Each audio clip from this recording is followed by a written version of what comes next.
After 3 weeks of living in silence, my hearing suddenly returned. But before I could tell anyone, I overheard what my daughter-in-law was saying about me and about my son. That old woman doesn't know anything, and he can't even last 2 minutes. I pretended I heard nothing. I just kept smiling. I let her think I was just a harmless, deaf old woman. But on her birthday, I just need one recording to make her whole world come crashing down. But before we continue, check if you are subscribed to Elderly Stories and share in the comments where you're watching from. We would love to know how far our revenge stories travel. I woke up earlier than usual. When the morning light hadn't yet filtered through the bedroom curtain, something was different. A vague but sharp sensation made my heart beat a little faster. I stayed still, listening. Then I heard a soft, crystal-clear sound, like a dewdrop falling onto a lake. A lark was singing cheerfully in the branches of the dogwood tree outside my window. That song, small but sharp, seemed to be calling my name, pulling me out of the silent darkness. I shot up in bed, so fast the bed creaked. My trembling hand went to my ear. Not believing what I had just discovered, I heard the rustle of the sheets under my palm, the rhythm of my own breathing, steady but a little shaky. My hearing was back.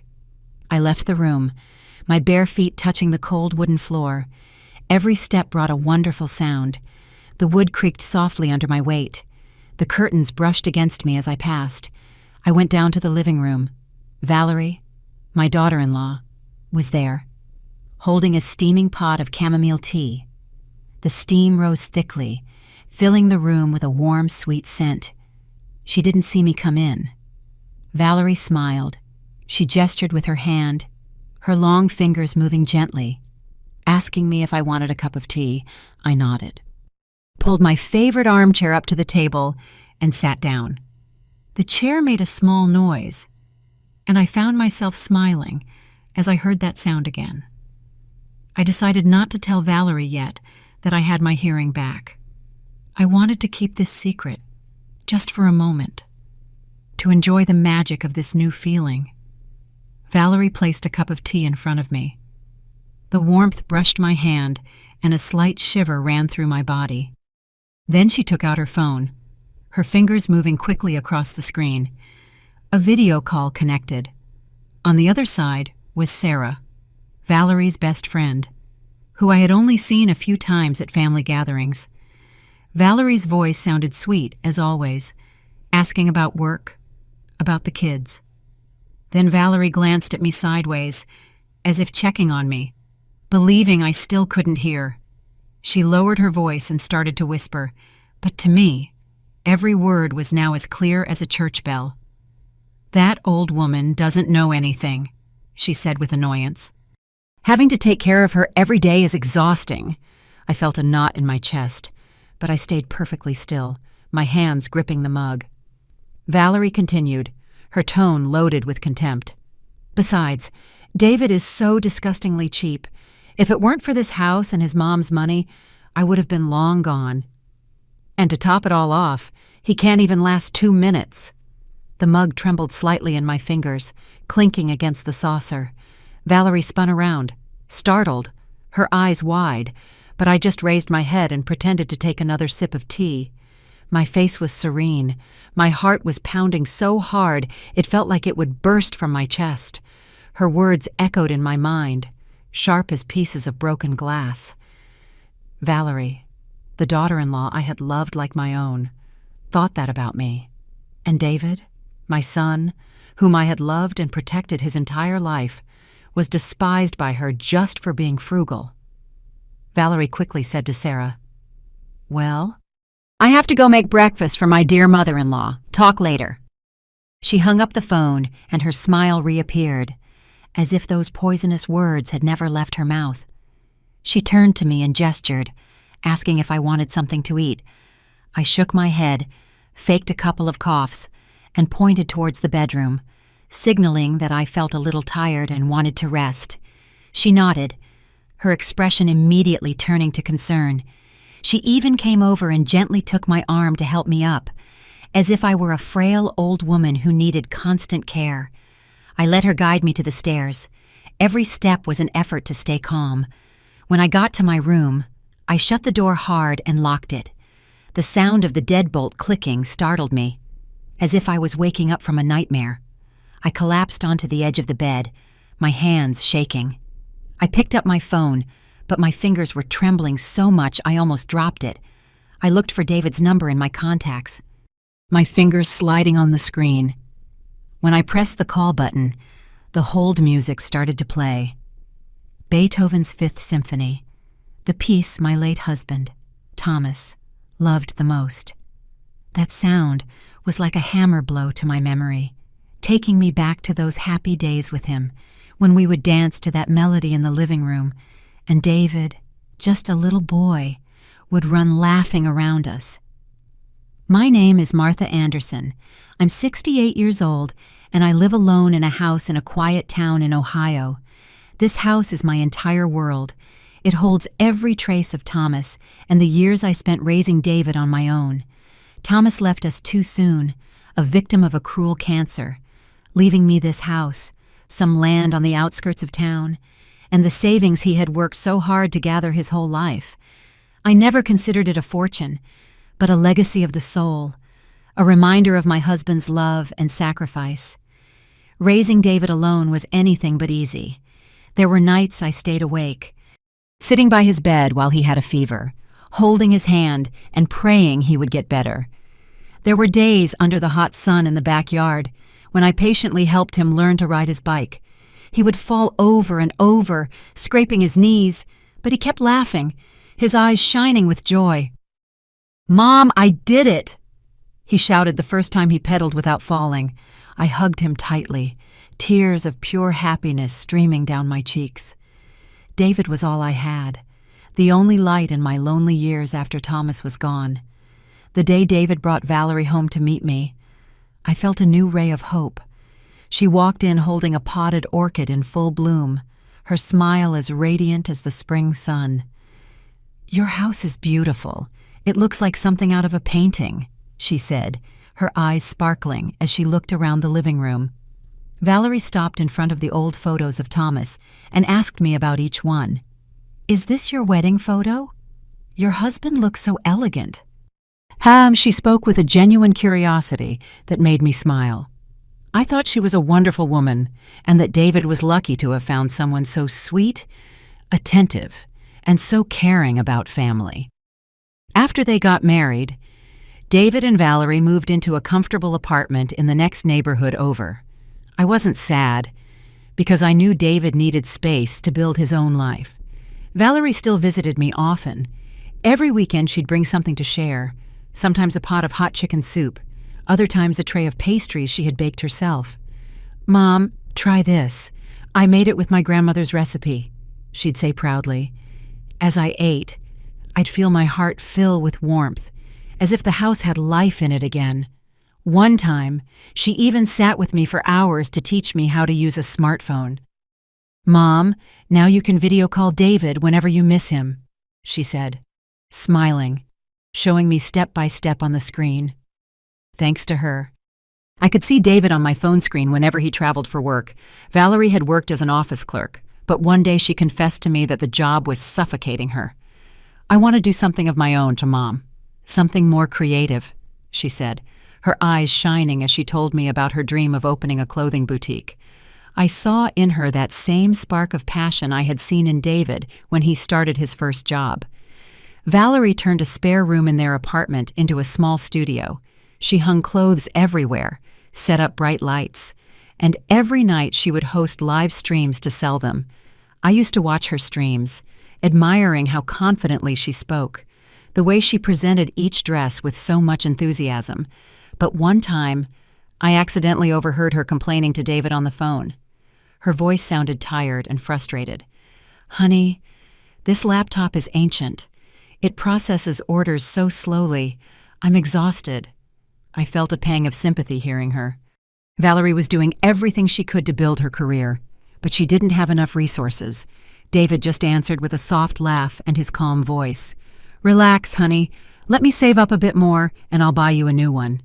I knew David was always careful with money, partly because he grew up not having much, and also because he wanted to protect what Thomas and I had left.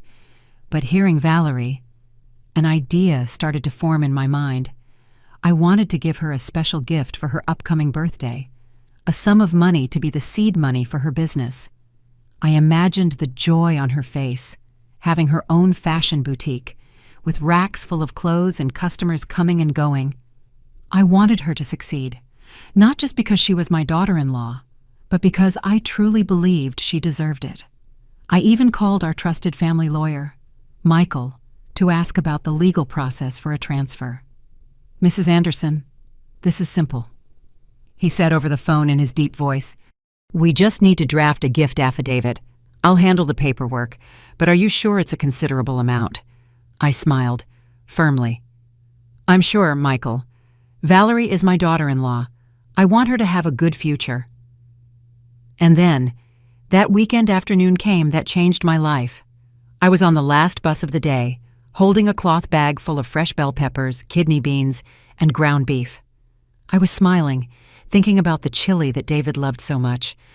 I wanted to make it for him that day, just to see his smile when he got home. But as I was thinking about adding a little extra chili powder, a sharp screech suddenly tore through the air. The bus tires squealed, as if they were screaming in pain. The vehicle swerved sharply to one side. I still couldn't understand what was happening when I heard the sound of metal crashing, sharp and terrifying, mixed with the shattering of glass. My head hit the window, hard. A stabbing pain exploded like fire.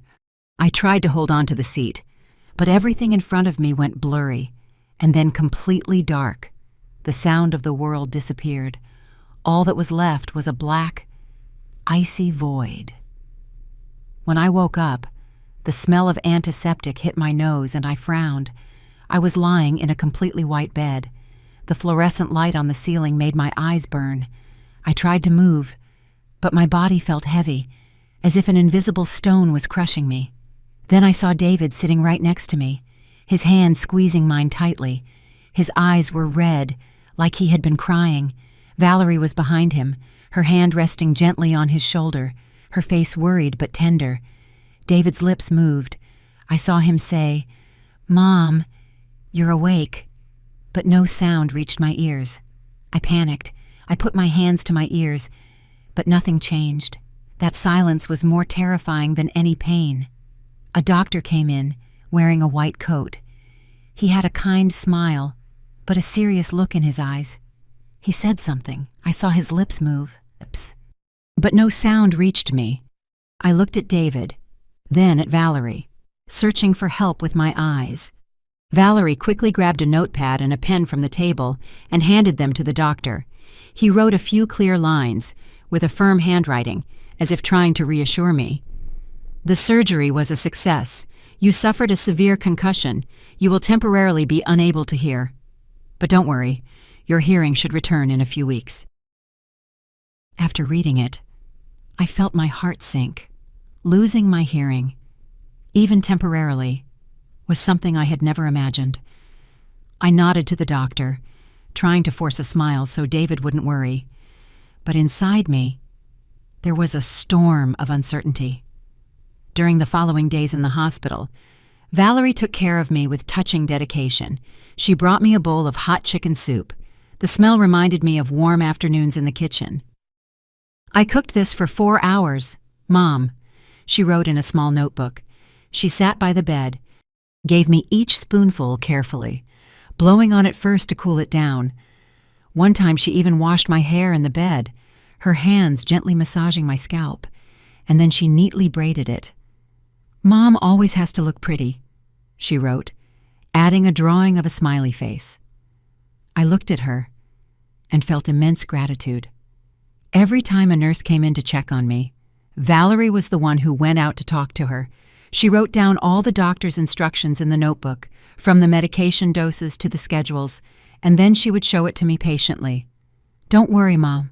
Mom, I'll take care of everything," she wrote, with a look full of tenderness. I felt lucky. Even though the accident had stolen my hearing, I still had David and Valerie by my side. When I was discharged, I returned to the family home. But everything was different now. There were no more birds singing, no sound of the wind in the trees. Valerie put sticky notes all over the house. Watch the step on the stairs. Take medicine at 8 a.m. on the kitchen table. Close the window when it rains in the living room. She also bought a small whiteboard and put it in the middle of the living room so we could talk. "Write what you want to eat here, Mom," she wrote, with a wink.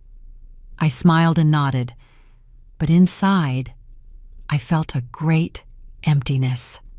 I missed our lively conversations, her loud laugh when she talked about difficult customers on her live streams. Valerie also took pictures of us. In one, she was feeding me with a spoon. In another, I was sitting in the garden reading, the sunlight filtering through the leaves, making my hair shine. She posted those photos on social media, along with loving captions. "Happiness is being able to care for my second mom. I hope she recovers soon." I read the comments from friends and family. Everyone said David was lucky to be married to such a good woman like Valerie. "You're a real gem, dear." One of my old friends wrote, "David is so lucky," a distant relative commented. I looked at those words and felt warmth in my heart. I wrote on the whiteboard, "Thank you, Valerie. Having you is a blessing." She read it and ran to hug me. I felt her shoulders shaking and knew she was crying tears of happiness. 3 weeks after the accident, I woke up early one morning. A very soft, buzzing sound was echoing in my ear, like a small, lost bee looking for a way out. I stayed perfectly still, afraid the sound would disappear. I listened, my heart pounding. The buzzing got clearer, and suddenly I realized it was the engine of a truck passing on the street in front of the house. I sat up slowly, carefully, as if I was afraid of breaking the miracle that had just happened. Then I understood. My hearing was back. I went to the living room, excited to give Valerie a big surprise, but I never imagined I would be the one getting the surprise. Her words were like sharp knives stabbing straight into my heart. "That old woman doesn't know anything. I have to take care of her every day. It's exhausting. And besides, David is so disgustingly cheap. If it weren't for this house and that old woman's money, I would have been long gone." "Hello? Mom?" David's voice on the other end of the line snapped me out of my thoughts. What would happen if I spoke now? David would cause a scene. He would confront Valerie. She would deny everything. She would cry. She would say that after the accident, I wasn't right in the head. I had no proof. Nothing but what I had heard. Valerie would find a way to make me look like a liar. And David, blinded by love, would probably believe her. I would lose my only advantage, the secret. I couldn't let that happen. I hung up immediately, without letting David say another word. I took a deep breath, trying to calm down. I opened my messages and wrote a short sentence to David. "Pocket dial, everything is fine, son." I hit send, feeling like I had just crossed a line. I sat down at my desk and turned on the laptop. The screen lit up with my familiar banking interface. I looked for the automatic transfer I had set up for Valerie's business fund, that gift I had prepared with so much excitement to help her achieve her dream. My fingers hovered over the cancel button. I didn't hesitate. I pressed it firmly. A message popped up. "Transfer canceled." A cold, firm feeling ran through my entire body. I didn't feel pain anymore, only determination. The game had changed, and now I was making the rules. In the days after getting my hearing back, I lived like a veteran actress on the stage of my own life. I kept playing the role of the pitiful, deaf mother-in-law, depending on the notes Valerie wrote for me. Every morning I pretended to be clumsy, my eyes glazed over an old novel, or sitting silently by the window, as if the world was still a mute place for me. But inside, I was watching, listening, and remembering every single detail. One morning, I sat in the garden, where Thomas's roses were still blooming. I had an old book in my hands, my eyes half closed as if I were falling asleep, but through a tiny slit, I watched Valerie's every move. She came out with a watering can in her hand, her face cheerful as usual. But when she thought no one was watching, that sweetness vanished. She watered the plants roughly, splashing water everywhere, as if taking out her anger. She glanced over at me, checking if I was watching, and muttered in annoyance, "When will this be over? If it weren't for that old woman's inheritance, I wouldn't have to keep up this charade." Those words were like another stab to the heart. The inheritance. Why was she suddenly talking about my assets? I stayed motionless, pretending to still be asleep. But in my mind, everything was starting to take shape. That night, I was sitting in the reading room when I smelled roasted garlic coming from the kitchen. Valerie was making dinner, and the house filled with the aroma of the chicken noodle soup she knew I loved. I decided to go get a glass of water, wanting to see if she would let something else slip. The kitchen door was slightly open, and I stopped in the doorway when I heard her voice, loud, talking on the phone. It was a sweet, syrupy voice, completely different from the bitter tone that morning. "Honey, I need to talk to you," she started, in a tender, almost flirting tone. "Mom is so weak right now, and all the paperwork will be a mess later. Why don't you ask her to sign part of the house over to me now? It could be like a gift from her to us." I held my breath and leaned my ear closer to the door. My heart was pounding, about to burst. I heard David's voice on the other end, low and hesitant. "We should leave that for later. Mom is sick. I don't want to bother her."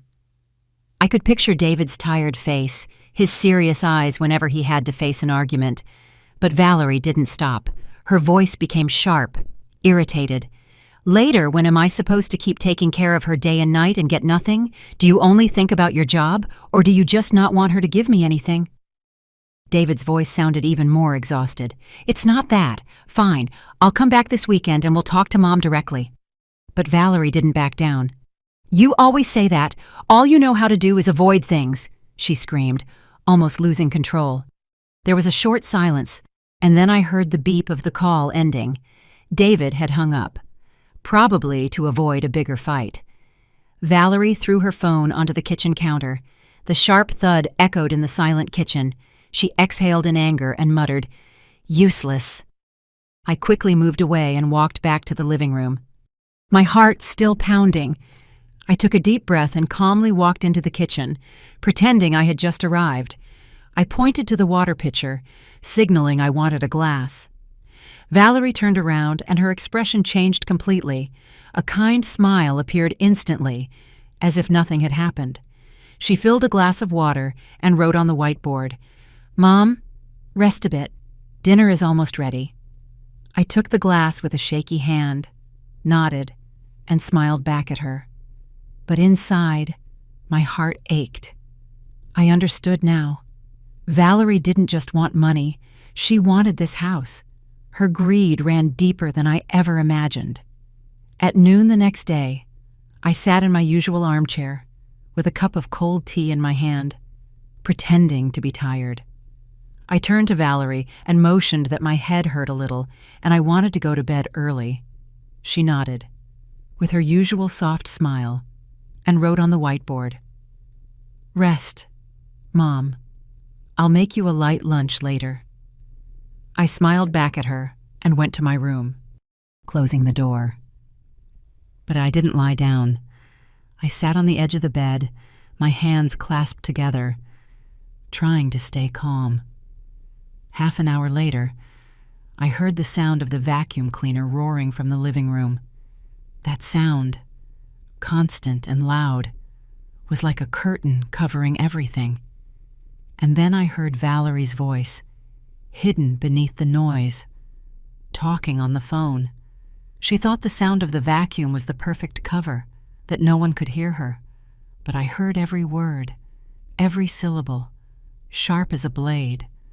I tiptoed out of the room, barefoot, so I wouldn't make a sound.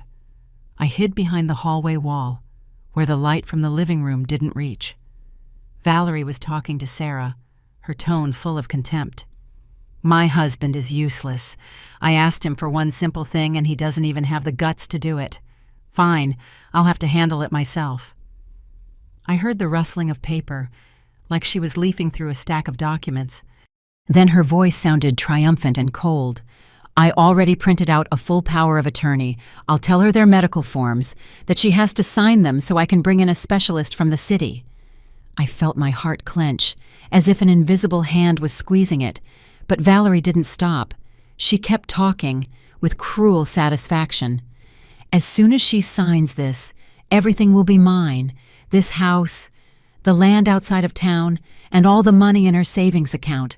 I already did my research. Sarah, she has more than I thought. Sarah said something on the other end. I couldn't make it out, but Valerie's laugh was clear, sharp and full of arrogance. Of course, as soon as I have everything. The first thing I'm doing is filing for divorce. I'm so sick of that husband who's always away and barely even looks at me. My whole body went cold, like a bucket of ice water had been dumped on me. I had to lean against the wall to keep from falling. My head was spinning. Valerie didn't just want the money. She wanted to steal everything, destroy David, and just walk away. This house, the one Thomas and I built brick by brick, where David grew up laughing. To her, it was just an asset. And David, my son, who loved her with all his heart, was just a burden to her, something she could throw away without a second thought. I went back to my room in silence and gently closed the door. I collapsed onto the edge of the bed, my hands shaking. The pain in my chest transformed into a flame of determination, burning and impossible to put out. I thought of Thomas, who dedicated his life to building a home for us, who taught me that family is the most valuable thing. I thought of David, of his clear eyes as a child, and his tired voice last night when Valerie was pressuring him. I would not let her destroy my son. I would not let Thomas's legacy fall into the hands of a liar. I picked up my phone, scrolling through my contacts. I didn't call David. I knew I couldn't talk to him yet, that I didn't have enough proof for him to believe me. Instead, I looked for a name I hadn't dialed in a long time. Lucy, my next-door neighbor. Lucy was a widow, like me, but with a sharp mind and a heart you could trust. We had spent hours sitting on the porch, drinking tea and telling each other life stories. She would be my ally. I sent her a short text. Lucy, are you home? I need your help with something very important. I hit send. My heart was pounding. Just a few minutes later, my phone vibrated. Lucy's message appeared on the screen. I'm home. Meet me at the back door in 10 minutes. I took a deep breath, feeling like I was about to enter a battle. I knew I couldn't face Valerie alone, not when she had planned everything so precisely. But with Lucy's help, I would have a chance. Valerie was in the living room, getting ready for her midday live stream. I could hear her laugh and her peppy voice, completely immersed in her virtual world, not noticing anything around her. It was my chance. I got up carefully. I walked to the back door. My bare feet barely touched the wooden floor so I wouldn't make a sound. The door closed behind me, and I slipped over to Lucy's house, my heart pounding so hard it felt like it would escape my chest. Lucy opened the door as soon as I knocked gently. She pulled me inside. Her eyes showed concern, but also determination. Martha, what's wrong? She asked, her voice low but firm. I couldn't speak right away. I had a lump in my throat.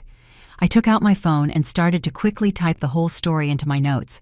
How I got my hearing back, Valerie's cruel words, and the plan to take my assets that she had discussed with Sarah.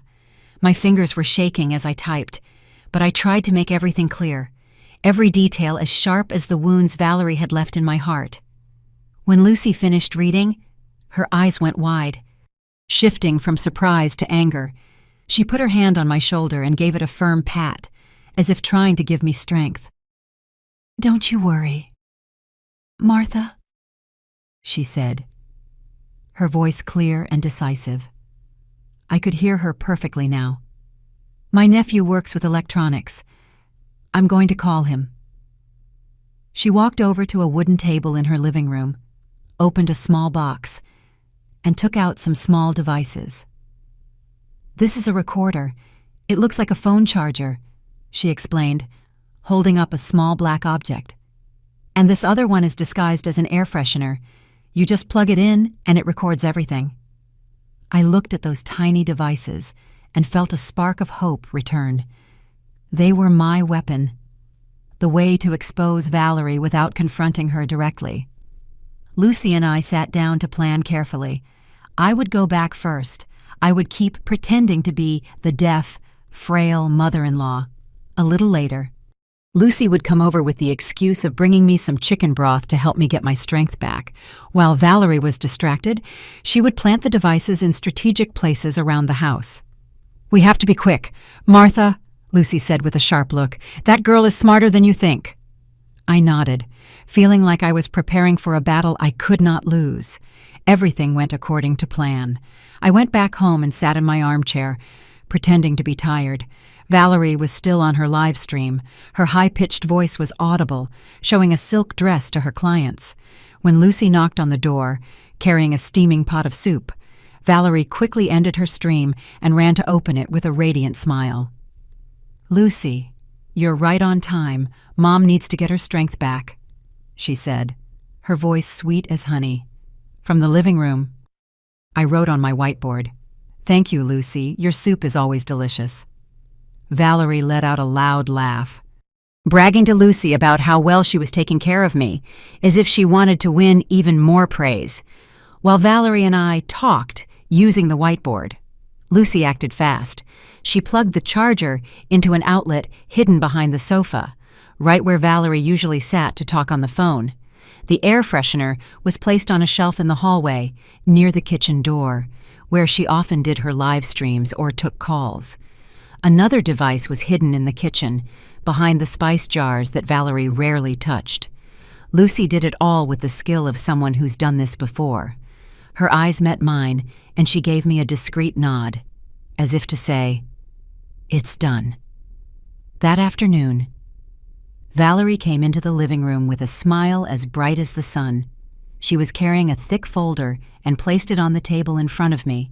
Looking excited, she wrote on the whiteboard, with elegant handwriting, "Good news. Mom, I contacted a very good doctor in the city.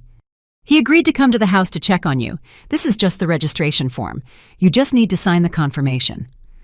I took the folder, my heart pounding. I turned the pages, pretending to read carefully, but my eyes soon found the words, "Full power of attorney agreement," printed in bold on the last page. The detailed clauses about the transfer of the house's deed, the land outside of town, and also my bank accounts, were all clearly listed. Valerie hadn't been lying about her plan. She had it all figured out. I pretended to frown, pointing at the complicated legal phrases, acting like I didn't understand.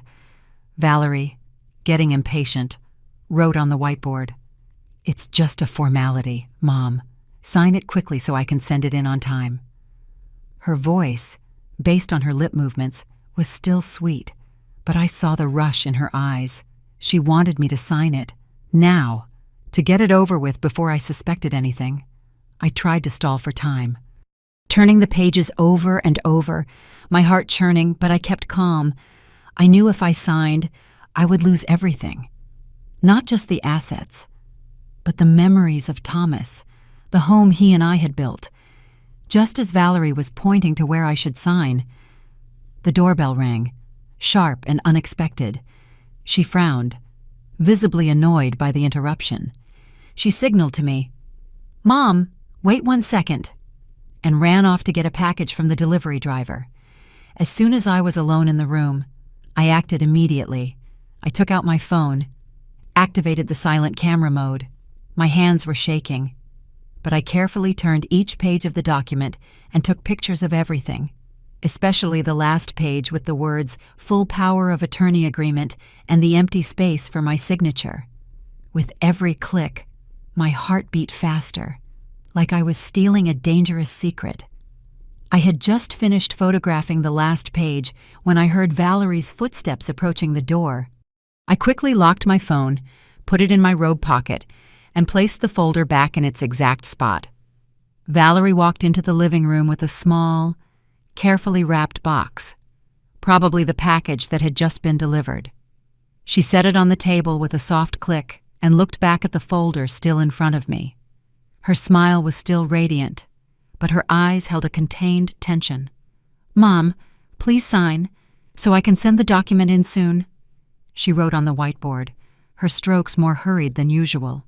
I cleared my throat and, calmly, I said, "Why are you in such a hurry if I sign it later?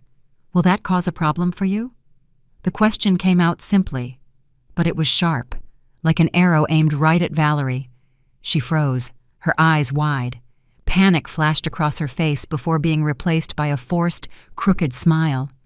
Valerie wrote quickly on the whiteboard, "Oh, no, not at all. I guess I was just worrying too much.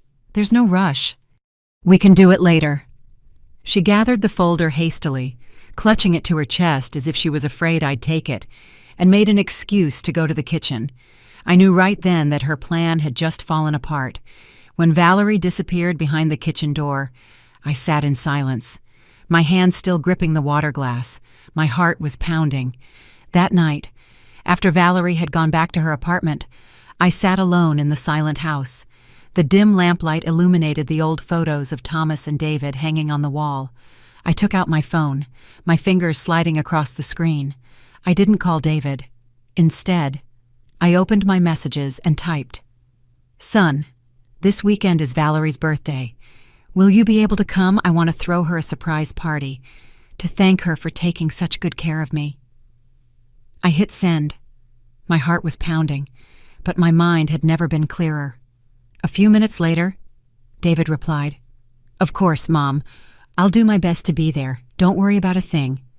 Leave it to me." I smiled, a cold, calculated smile. I texted back, "No, I want to prepare it myself. Just make sure you get here on time." I put the phone down, feeling like I had just set a trap and was just waiting for the prey to walk in. The next day, while Valerie was out shopping, I carefully collected all the recorders Lucy had planted. I moved quietly, checking every corner of the house to make sure I didn't leave any devices behind. The charger from behind the sofa, the air freshener from the bookshelf, and the other device from the kitchen. They were all well hidden. No one would ever suspect. I took them to my room, locked the door, and sat down at my computer, putting on my headphones. I listened carefully to every fragment of the recordings, every one of Valerie's words like a knife in my chest. I filtered out the background noise and saved only the most poisonous phrases. The part where she complained to Sarah about me, calling me an old woman who doesn't know anything. The part where she pressured David to sign over the assets. And most importantly, the part where she bragged about her plan to take everything and then divorce David. Every word was a wound. But I didn't allow myself to be weak. I edited it all into a single, crystal-clear audio file. After that, I opened the photos I had taken of the power of attorney file I had secretly saved. I created a simple slideshow showing each page of the document with its cold, legal words. Full power of attorney, transfer of real estate property and bank accounts. I arranged them carefully so that, when I played it, everyone could clearly see Valerie's plan. I checked every detail, from the sound to the images. Everything was ready for the birthday party. The morning of Valerie's birthday, I woke up before the sun came up. I went out to the garden with a pair of pruning shears. I carefully cut the most beautiful red roses. These were the same flowers that, I remembered clearly, Valerie had watered so roughly, as if they meant nothing to her. I arranged them in an old porcelain vase, placed it in the center of the table, and told myself that this would be the day I got justice for my family. I told Valerie I wanted to go into the kitchen to prepare some dishes to thank her. "Mom, are you recovered enough to do that?" she wrote on the whiteboard, her eyes shining with excitement. She took a picture of me by the stove, holding a wooden spoon, and posted it on her social media with the caption, Mom is recovered and is even cooking for her own birthday party. Such happiness. I smiled when I saw it. But deep down, I knew that photo was just part of the show she had created. Valerie had no idea that I had prepared a much bigger surprise, not to thank her, but to expose her. She excitedly called her friends, including Sarah, her accomplice in those poisonous words. "Don't forget to be on time," she said cheerfully on the phone. I heard her, and I knew she didn't just want to surprise David. She wanted to show off her perfect life. She wanted everyone to see her as the ideal wife, the perfect daughter-in-law. In the afternoon, David arrived home. I heard the sound of his car pulling up out front. When he came in, I noticed he was thinner, his face tired from a long work trip, but his eyes were shining with joy when he saw me. "Mom, you look so much better," he said, hugging me tightly. In his hands, he was holding a large bouquet of fragrant lilies and a red velvet box. I smiled. I patted him on the shoulder, but my heart was heavy. David had no idea that the gift he had prepared for his wife would soon be overshadowed by the painful truth I was about to reveal. The party started as the sun was setting, the house filled with music, laughter, and conversation. Valerie was the center of attention, wearing an emerald green silk dress, receiving compliments, smiling like a queen. I sat silently in the corner, watching her. When everyone sat down at the table, David stood up and opened the velvet box. Inside was a necklace with a sapphire pendant that sparkled under the lights. "Valerie, I chose this because it matches you," he said warmly. Valerie hugged him and answered sweetly, "Thank you. I love you so much."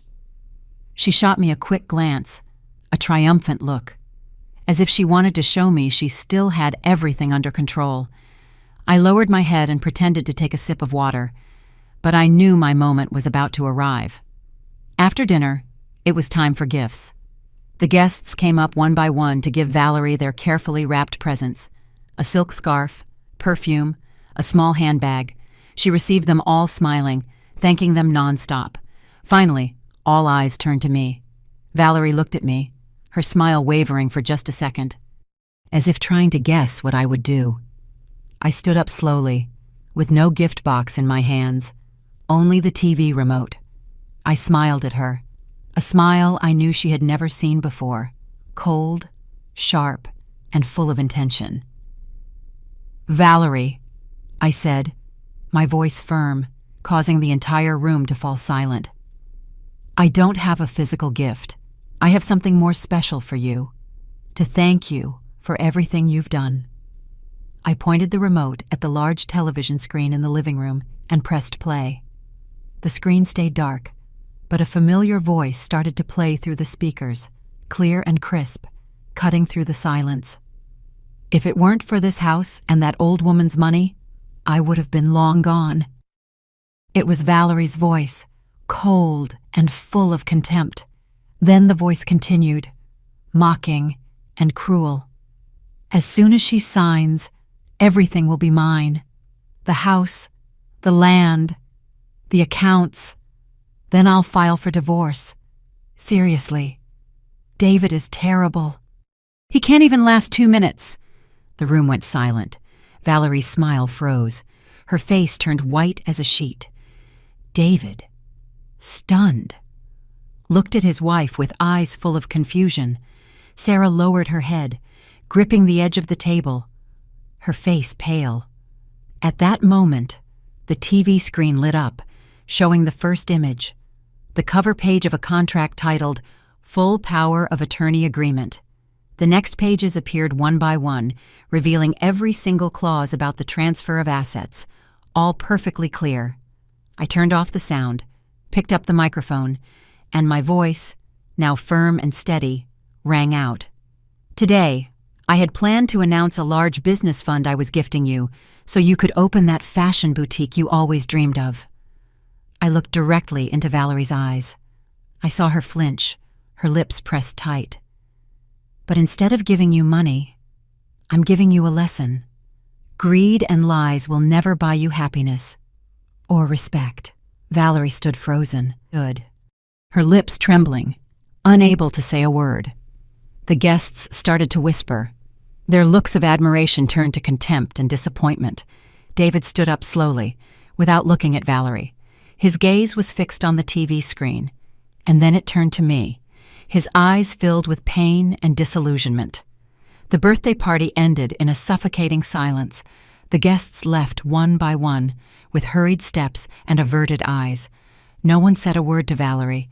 Sarah was the first to leave, practically running, her heels clicking rapidly on the wooden floor. I just stood in the corner, the remote clutched in my hand, my heart heavy, but at the same time, relieved. When the house was empty except for the three of us. David turned to Valerie. He just stood there, his shoulders slightly slumped, but with a cold look I had never seen before. "Give me the keys to the apartment," he said, his voice hoarse, without a trace of emotion. Valerie burst into tears streaming down her cheeks, but I knew they weren't tears of regret. She grabbed his hand, her voice trembling. "Honey, let me explain. I didn't mean it. David pulled his hand away firmly, though his face was full of pain. "There's nothing to explain," he answered, his voice icy. "I heard it all, and I saw it all." Valerie froze, her lips tight, her face pale. She knew it was over, shaking. She took the keychain from her purse and dropped it on the table with a sharp click. She didn't dare look at me. She just went upstairs in silence and started packing her things into a small suitcase. The sound of the zipper breaking the silence was like a final punctuation mark. Without a word of goodbye, she left into the night, her silhouette disappearing through the front gate. A week later, David filed for divorce. The process was fast, as Valerie didn't make any claims. Maybe she knew she didn't stand a chance. David sold the old apartment, that place full of false memories, and moved back in with me at the family home. For the first few days, he barely spoke. He threw himself into his work, spending hours in front of the computer, as if the routine could erase the wound. I didn't push him or ask him questions. I just cooked his favorite meals and made him a cup of chamomile tea every night. I knew that time would heal. But first, David needed space to face what had happened. Little by little, David started to open up more. He didn't travel as much for work and spent more time at home. On the weekends, we would go out to the garden together, pulling weeds, pruning the rose bushes, and planting some small succulents he wanted to try. "Mom, I remember when you used to teach me how to prune the plants," he said one time, holding the shears with a slight smile. I looked at him, feeling a warmth in my chest. Even though Valerie had left a scar on his heart, I knew my son was still in there. The same boy who smiled from ear to ear when he finally learned to ride his bike in this very yard. Valerie had left town. No one knew where she went. And her social media accounts were completely deleted, as if she wanted to erase every trace of her existence. Sometimes I'd hear the neighbors mention her, but only in vague whispers, without details. I didn't care. To me, Valerie had become the past, an expensive lesson about trust and betrayal. I just wanted David to be able to find happiness again. I went back to my quiet life. Every morning, I went out to the garden to water the flowers, taking care of the roses that Thomas loved so much. In the afternoons, I'd sit on the porch and read, with the sunlight shining on the pages. Sometimes, Lucy would bring over a tray of freshly baked cookies, and we would drink tea while looking out at the blooming garden. "You did the right thing, Martha," Lucy would say, her eyes full of pride. "You protected your family." I smiled and took a sip of tea. "Thank you," said Lucy. "If it weren't for you, I don't know what I would have done." One evening, as the sun was setting, David sat down next to me on the garden bench. He looked at me with a spark in his eye. "Mom, I want to stay here with you," he said. I want us to rebuild everything together, just like before." I nodded, and tears rolled silently down my cheeks. They weren't tears of pain. They were tears of relief and hope. This house, this garden, they had witnessed my happy days with Thomas, and now they would be the place where David and I would start over. I looked at the roses, still blooming despite the storm. I squeezed David's hand. I felt his strength, and I knew that no matter how many more storms came our way, we would face them together. After everything I went through, I understood something profound. Kindness should not be given to the wrong person, and trust should not be placed in the wrong hands. Some smiles look sincere, but they hide greed and lies. If I hadn't been paying attention, everything Thomas left behind would have ended up in the hands of someone who didn't deserve it. The lesson I want to share is this: love, but not blindly. Trust, but watch and listen with your heart. Compassion is valuable, but sometimes, to protect what is most sacred, we must learn to be strong and cold at the right moment. Because true justice isn't just about punishing the betrayer, it's about preserving the dignity and peace of those who truly deserve it. The story you just heard has had names and locations changed to protect the identities of those involved. We don't tell it to judge, but in the hopes that someone will listen and stop to reflect. How many mothers are suffering in silence inside their own homes, I truly wonder. If you were in my place, what would you do? Would you choose to stay silent to keep the peace? Or would you dare to confront it all to get your voice back? I want to know your opinion, because every story can become a candle that lights the path for others. God always blesses, and I am sure that courage will lead us to better days. For now, on the end screen, I will leave 2 of the most beloved stories from the Elderly Stories channel. I'm sure they will surprise you. Thank you for staying with me until this moment.